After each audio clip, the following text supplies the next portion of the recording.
আর এই মুহূর্তে নজর রাখতে হচ্ছে লাইনচ্যুত মালগাড়ি আদ্রা খড়গপুর ডিভিশনে লাইনচ্যুত মালগাড়ি বিষ্ণুপুর পিয়ারডোবা স্টেশন সংলগ্ন এলাকাতে বিপত্তি। ইতিমধ্যে যে খবর পাওয়া যাচ্ছে লাইনচ্যুত মালগাড়ি, কিভাবে এই ঘটনা ঘটলো দেবব্রত জানাতে পারবে। দেবব্রত, কি অবস্থা, কিভাবে এই ঘটনা ঘটলো? একেবারে সরিয়ে রাখো, বাঁকুড়ার বিষ্ণুপুর পিয়ারডোবা স্টেশন সংলগ্ন এলাকায় লাইনচ্যুত মালগাড়ি আদ্রা খড়গপুর শাখার পিয়ারডোবা স্টেশনে এই ঘটনা ঘটে। যেমনটা স্থানীয় সূত্রে আমরা জানতে পারছি, রেক থেকে পাথর নামানোর কাজ হচ্ছিল, ঠিক তখনই দুটি বগি লাইনচ্যুত হয়ে যায়। ঘটনাকে কেন্দ্র করে রীতিমতো চাঞ্চল্য ছড়ায়। যেমনটা জানতে পারা যাচ্ছে বেশ কিছু ট্রেন ইতিমধ্যে বাতিল করা হয়েছে। বিষ্ণুপুর থেকে এই পিয়ারডোবা অর্থাৎ জঙ্গলের মাঝে এই পিয়ারডোবা স্টেশনে এই ঘটনা ঘটেছে, কারণ রেলপথের কাজ চলছিল। আমি আরো একবার একটু জানতে চাইবো, আরেকবার যদি তুমি বলো কিভাবে বেলাইন হলো। একেবারে দেখো, যেমনটা স্থানীয় সূত্রে জানতে পারা যাচ্ছে রেক থেকে পাথর নামানো হচ্ছিল, অর্থাৎ রেক সেইখান থেকে পাথর নামানোর কাজ করছিল। কারণ লাইনে বেশ কয়েকদিন ধরে কাজ চলছে, সেই কাজের সময় পাথর নামানোর কাজ হচ্ছিল, ঠিক তখনই বগি দুটি লাইনচ্যুত হয়ে যায়। এই ঘটনার পরেই চাঞ্চল্য ছড়িয়ে পড়ে, উৎসুক জনতা ভিড় জমান সেখানে। কারণ বারবার এই ট্রেন দুর্ঘটনার ছবি সামনে আসছে, আজও সেই একই ছবি। কারণ দুটি বগি ইতিমধ্যেই লাইনচ্যুত হচ্ছে, এমনটাই জানতে পারা যাচ্ছে।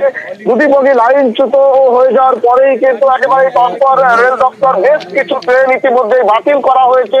এখন এই কাজ কিভাবে হলো তার পূর্ণাঙ্গ তদন্ত করে দেখছে রেল দপ্তর, এবং তা এই সম্পূর্ণ কাজ খতিয়ে দেখা হচ্ছে রেল দপ্তরের পক্ষ থেকে। সোনিয়া, দেবব্রত, একটা বিষয় একটু জানতে চাইবো যে কখন এই ঘটনা ঘটেছে এবং সবটা স্বাভাবিক হতে আর কত সময় লাগবে, সে বিষয়ে কিছু জানা যাচ্ছে?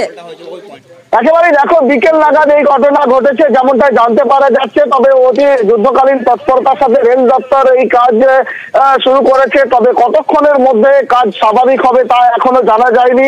তবে আমরা যোগাযোগ করার চেষ্টা করছি রেল দপ্তরের সঙ্গে, কতক্ষণে স্বাভাবিক হবে এই কাজ এবং আর কি ঘটনা ঘটেছিল, কিভাবে এই দুর্ঘটনা ঘটলো সেই বিষয়েও এখনো কিন্তু রেল দপ্তর মুখ খোলেনি, এখনো কিছু জানাননি। তবে যুদ্ধকালীন তৎপরতার সাথেই কিন্তু কাজ শুরু হয়েছে। দেবব্রত, স্বাভাবিকভাবে তো এই প্রশ্নটা উঠবেই, তুমি যেমনটা বলছিলে যে পাথর নামানোর কাজ চলছিল, সেই জায়গা থেকে গাফিলতিটা ঠিক কোথায়, এই প্রশ্ন তো থাকবেই।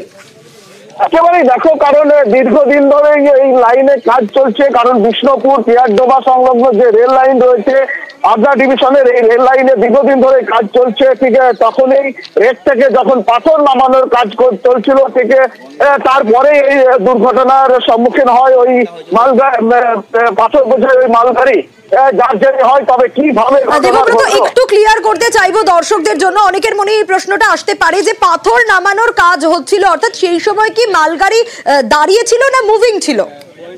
একেবারে দেখো, যখন রেল লাইনের সাইডে পাথর যখন নামানো হয় তখন ধীর গতিতেই রেল চলাচল করে এবং রেক থেকে ধীরে ধীরে পাথর নামতে শুরু করে লাইনের পাশ বরাবর।